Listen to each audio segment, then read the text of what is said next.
না থাম্মি নেই, এমনি আমি ভিডিও করছি। থাম্মি নেই, আমার একটাই তো বউ আছে, সোনা বেটা আছে। আমার অর্ঘ কই? হ্যাঁ, আমার অর্ঘকে লোক নিয়ে পালিয়েছে, এত সাহস? হ্যাঁ বাবা, তুমি মা, আমি বাচ্চা। আচ্ছা,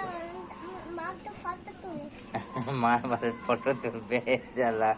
মা এখন এইটা নিয়ে খেলে, হ্যাঁ, এই টেম্পু নিয়ে খেলে। মার মানে বাচ্চাওয়ালা জিনিস দেয় না এখনো, খুব ভালো মাথা।